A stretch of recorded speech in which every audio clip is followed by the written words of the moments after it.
పవన్ కళ్యాణ్ తో సినిమాను అయితే నటించిన షాక్ ఇచ్చిన హీరోయిన్ అనుపమ పరమేశ్వరన్ కు తెలుగులో మంచి క్రేజ్ ఉన్న సంగతి తెలిసిందే. ముఖ్యంగా యూత్ లో అనుపమ ఫుల్ పాపులారిటీ సంపాదించుకుంది. తన అందం నటనతో కుర్రకారు నిద్ర లేకుండా చేస్తుంది. కేరళ కుట్టి త్రివిక్రమ్ దర్శకత్వంలో వచ్చిన ఆ సినిమాతో తెలుగు ఇండస్ట్రీకి పరిచయం అయిన అనుపమ పరమేశ్వరన్ ఆ తర్వాత యూత్ఫుల్ సినిమా నటించి మంచి గుర్తింపు తెచ్చుకుంది. రామ్, నాగచైతన్య, నిఖిల్, నాని వంటి యంగ్ స్టార్లతో ఈ అమ్మడు నటించింది. ప్రస్తుతం 4-5 సినిమాల పైగా ఆమె చేతిలో ఉన్నాయట. ఆమె డిమాండ్ ఎలా ఉందో అర్థం చేసుకోవచ్చు. ముఖ్యంగా జొన్నలగడ్డ సిద్ధుతో స్టిల్ సైకిల్ సినిమాతో అనుపమ రేంజ్ ఒకేసారిగా మారిపోయింది. సిద్ధు జొన్నలగడ్డతో రెచ్చిపోయి రొమాన్స్ చేయడంతో అనుపమ పరమేశ్వరన్ ఒకేసారిగా ట్రెండింగ్ లో వచ్చింది.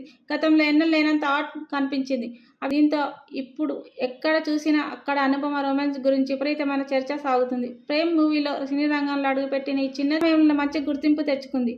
ఆహా సినిమాతో అనుపమ తెలుగు ఇండస్ట్రీకి అడుగుపెట్టింది. తెలుగు, తమిళ, మలయాళంలో వరుస సినిమాతో నటిస్తూ స్టార్ హీరోయిన్ గా మారింది. ఇంకా సోషల్ మీడియాలో కూడా అమ్మడు ఫాలోయింగ్ చూస్తే మతిపోతుంది. అనుపమ అంటే మిలియన్ల సంఖ్యలో అమ్మడును ఫాలో అవుతున్నారంట. అనుపమ రేంజ్ ఎంతలా ఉందో అర్థం చేసుకోవచ్చు. ఇదిలా ఉంటే పవన్ కళ్యాణ్ తో నటించే అవకాశం వచ్చినా కూడా అనుపమ రిజెక్ట్ చేసిందంట. వకీల్ సాబ్ సినిమాలో అనన్య నాగిళ్ల పాత్ర కోసం ముందుగా అనుపమ పరమేశ్వరన్ ఎంపిక చేశారట. అయితే క్యారెక్టర్ చిన్నది కావడంతో పైగా పెద్ద ప్రాధాన్యత ఉన్న పాత్ర కాకపోవడంతో వకీల్ సాబ్ సినిమాను అనుపమ రిజెక్ట్ చేసిందంట. కళ్యాణ్ అంటే ఇష్టమే ఉన్నా, రెస్పెక్ట్ ఉన్నా కూడా అనుపమ ఈ క్యారెక్టర్ రిజెక్ట్ చేసిందంట. అప్పట్లో ఈ న్యూస్ బాగా హాట్ టాపిక్ గా మారింది.